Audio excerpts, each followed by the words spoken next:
Hi, how's your mum and them?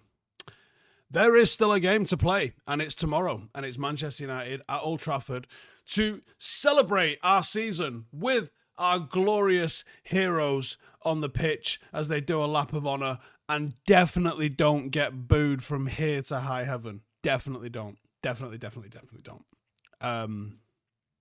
Aston Villa, meanwhile, still have got European football to play for. 3 teams are locked on 66 points, including Villa, Chelsea, Newcastle. City and Forest are also both in the running. They're on 65 points. So for them, absolutely something to play for. For us, are we even playing for pride at this point? We'd have to go and find some pride to play for it, wouldn't we? It's a biblically bad season, lads. Ladies and gentlemen, it's just off the charts how horrendously awful this is. I don't even know where to start. Can we at least make it a game? Look, under Emery, Aston Villa have become competitive. Now, they might have an interesting summer. It seems like a far more interesting thing to talk about because of PSR. For those who are going, oh, Villa have sold some players. They haven't really bought too mad. What Villa have done is they've 5x'd their wage bill in 4 years or so, something like that. 5 times their wage bill. That's one reason why they've become competitive, but it's also another reason why they require selling some people. So I don't know if that means that they'll be buying Marcus Rashford, which obviously impacts us coming in the summer. And I don't really want to talk about how Emery is going to play against us tomorrow, or how perhaps Ruben Amorim can maybe salvage a little bit of pride, because I don't think either of those things are going to matter. I think United are getting turned over, and I think that's the top and bottom of it. Agree? Yeah. Now, as always, this is brought to you by our friends at Hollywood Bet. Obviously, after the heartbreak of the Europa League final, United return home to close out the season and celebrate how much effort these lads have put in across the whole season. Or it might be the last opportunity to get a little bit of cheer or something. I don't know. Either way, a response is expected. Is it expected? It's wanted. I don't know if I'd say it's expected. And Villa will come and pose a real threat. Here's what we're going for. Over 3.5 goals. And I know you're going, Steve, that's bold. Does that mean Villa are scoring 4? Yeah. But maybe not. Because I'm going for both teams to score as well. And I'm going for United to win. Why? Because it's better odds, innit? And I don't want to sit here saying United are going to lose, even if that's what I believe. Anyway, that bet's been boosted from 9-1 to 11-1. Honestly, we need to have a word with Hollywood Bets, because that might as well be 500-1. United are not going to win. But if you fancy that bet, you can put that bet on. A £10 stake allegedly returns 120 quid. Realistically, £10 on that means you lose £10.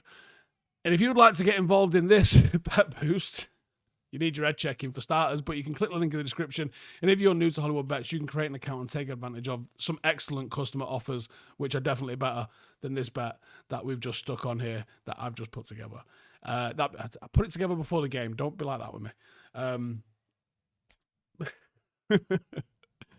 Anyway, that's all linked in the description. Go and get amongst it. Odds are subject to change. You've got to be over 18 to participate. Remember, football is unpredictable, although I don't think it's going to be that unpredictable tomorrow. I think it's going to be quite predictable.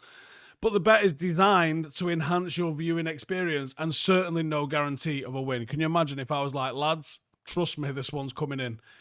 Is it, though? For more information on responsible gaming, please check out begambleaware.org. Now, how do they play? You know how they play.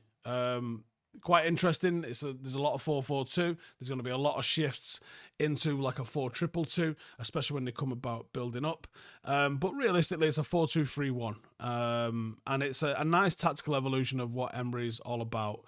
In transition, you will very much see 4-2-4 sort of shapes. Wingers in the 10 drop into a midfield block, drop the passing lanes off when they lose possession.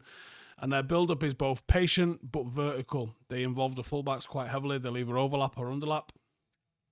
Sometimes they'll invert. They look to try and create overloads. It's Emery, man. You know exactly what you're going to get, and it's good. Midfield partnership worries me. Kamara and Onana. It's vicious, it's solid, it's very good defensively, and they'll cover so much ground just blocking and dealing with everything else. They're going to work exceptionally well together in a high press. They'll be very compact, and they just provide a platform that allows the more creative players to get amongst it. In the fullbacks, the likes of Dean and Cash are going to contribute significantly in defensive battles. They're amongst some of the highest players in Villa's team for tackles per game. Their high press does often leave space in behind. If I thought United were capable of taking this game serious, I would say that's an area that you can capitalise on with quick transitions. But Villa also deal well and excel in quick transitions. The likes of Watkins and Rodgers will be big outlets for them. Rashford has earned his stripes in a Villa shirt. And obviously his injury has been a bit of a blow to their European push. Asensio and Rashford actually have done fairly well for Villa. Been a bit of a boost for them.